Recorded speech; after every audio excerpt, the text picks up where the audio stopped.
क्या नाम है आपका? सूरज।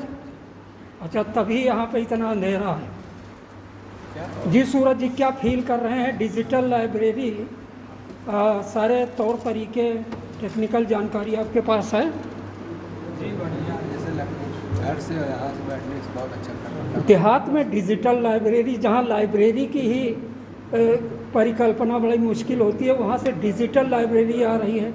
तो इस वर्तमान टेक्नोलॉजी के बारे में आप क्या कहना चाहते हैं? एक शब्द में बताइए, एक वाक्य में बताइए। जैसे देहात में ऐसा है, शहरी इलाके में है, शहर में बच्चे जाते हैं, देहात में बहुत कम, मतलब समझदारी बहुत कम है बच्चे को। जी, कोई बच्चे, सब लोग नहीं जान पाए यहाँ पे डिजिटल लाइब्रेरी यहाँ पर है। जो बच्चा समझदार है, जो जानता है, वो आता है और ज्ञान लेने के लिए। बिल्कुल सही कह रहे हैं सूरज जी कि अभी इसकी जानकारी जो है बहुत से लोगों को नहीं है। शिक्षाविद भी हैं, जाने माने कवि हैं, सोशल एक्टिविस्ट भी हैं।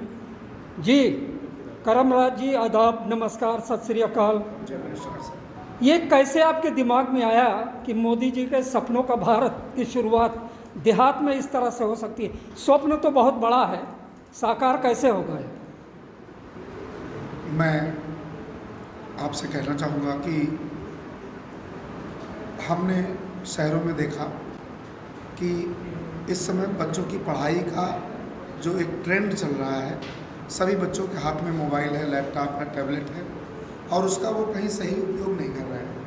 हमने देखा कि शहरों में लाइब्रेरी खुली, वहाँ बच्चे अपना मोबाइल लैपटॉप लेके आते हैं, उनको बैठने की व्यवस्था है, और वो बच्चे 4 घंटे, 6 घंटे, 8 घंटे घर के कोलाहल से दूर बैठकर मन से पढ़ते हैं और अपने उद्देश्य को प्राप्त करते हैं।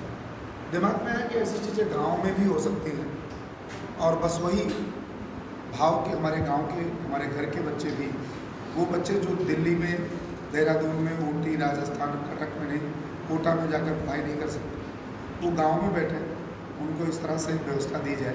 कर्मराज जी, आपके इस कर्मशील प्रयास के बारे में एक सवाल मैं ज़रूर पूछूंगा आपसे कि देहात के अंदर एक तो इस परिकल्पना को एक साकार स्वरूप और आधार देना ही बहुत बड़ी बात होती है।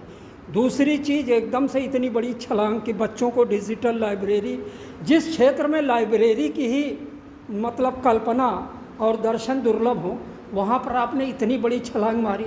सरकार क्या योगदान दे रही है आपको? अभी तक तो सरकार से कोई योगदान नहीं मिला है, और यूँ कह लीजिए कि अभी मुझे सही जानकारी भी नहीं है कि उनसे इस पर कोई लाभ लिया जाए।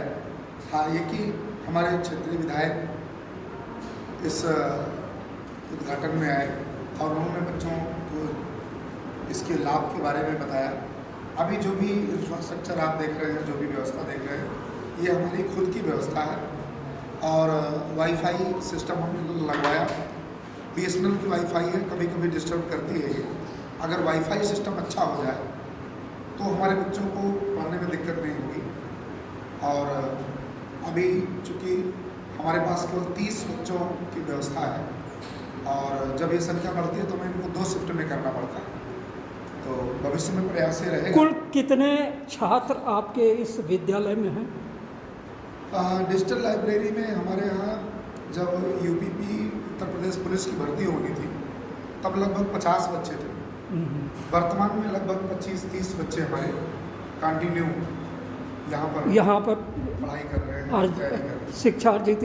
दो बात करवाता हूँ इस क्षेत्र की जानी मानी मीडिया शख्सियत इम्तियाज़ साहब।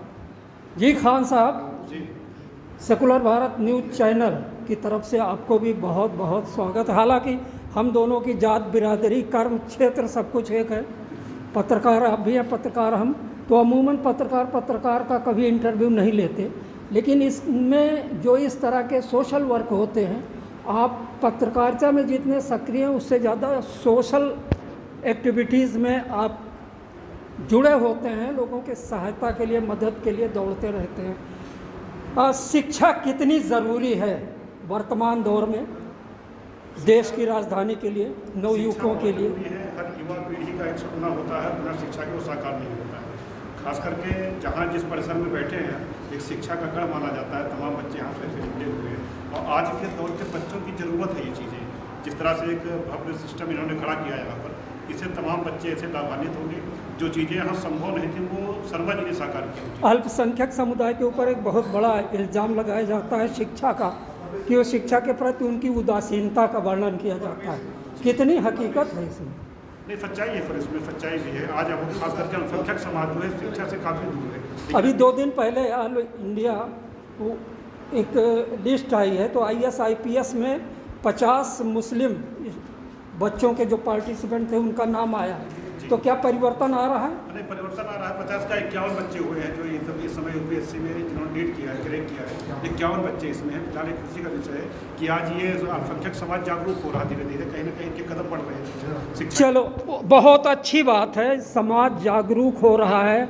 जब समाज जागरूक होगा, और वो समाज जो हिंदुस्तान की आज़ादी में बहुत बड़ा पार्टिसिपेंट था, पार्टीशन के बाद में इस समाज की एक क्रीमी लेयर हमारे पड़ोसी पाकिस्तान में चली गई।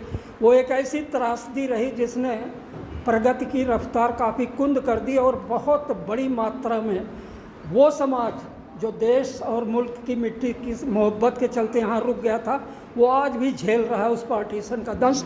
तो उम्मीद करते हैं कि इम्तियाज़ खान के कहे हुए ये शब्द आने वाली पीढ़ी में मुस्लिम भविष्य को एक बहुत उज्जवल भविष्य की तरफ ले जाएगा। देश की प्रगति और निर्माण में इस समाज की बहुत बड़ी भागीदारी होगी। कुत्तों की लाइफ जो होती है 15 से 17, और बहुत ज़्यादा देखभाल हो तो ये 18 साल तक जीवित रहते हैं। और ये दूसरा वाला मस्ती के साथ बैठा, पेट भरा है इनका। और ये लो जी, वो कह रहे हैं अगर फोटोग्राफी के लिए बिल्कुल तैयार हूँ, आ जाओ। ये बिल्कुल नहीं, खौफ में है, मज़ेदार बिल्कुल रेस्ट वाली पोजीशन में है। सूर्य स्नान ले रहे हैं, और सूर्य स्नान भी क्या है, उसमें थोड़ा सा इस पेड़ की, ये कीकर का पेड़ है या बैर का, इसकी छाया है। तो इनका पूरा एक परिवार है। माता जी यहाँ विराजमान हैं इन शावकों की। हम इनके बिल्कुल पास खड़े हैं। जो लोग कहते हैं कुत्तों से भागते हैं, कुत्ते उन्हीं के पीछे दौड़ते हैं। वरना इंसानों का साहचर्य के बगैर इनकी भी ज़िंदगी नहीं है, क्योंकि कई चीज़ों में ये आपके ऊपर ही निर्भर हैं। आपको सुरक्षा देने के लिए पूरी रात ये भौंकते हैं कि कम से कम असामाजिक तत्वों से आपकी सुरक्षा हो सके, लेकिन बदले में आप अपना दायित्व नहीं निभाते। गर्मियों में मैंने देखा है गाँव के अंदर कि ये कुत्ते बेचारे जो पूरी रात भौंकते हैं, और पारिश्रमिक आपकी तरफ से जो मिलना चाहिए वो मिलता नहीं प्रॉपर, और प्यास लगती है तो गर्मियों में कई बार ये नापदान का गंदा पानी पीते नज़र आए। तो थोड़ा मित्रों इनका भी ख्याल रखें। गर्मी के दिनों में एक बर्तन तो घर के बाहर रखना चाहिए आपको, नलके का पानी हो। आपका छोटा सा ये उपकार ना ऊपर वाले के और नीचे वाले दोनों के लिए बड़ा लाभदायी होगा।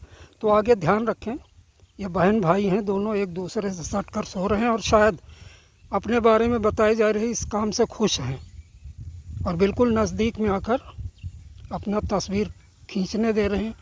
इस श्वान परिवार में कोई भी, जिसमें 5 लोग नज़र आ रहे हैं, कोई भौंक नहीं रहा है। और देखिए मस्ती के साथ में ये अपना तापमान अनुकूलन के लिए मुंह खोलकर सांस ले रहे हैं।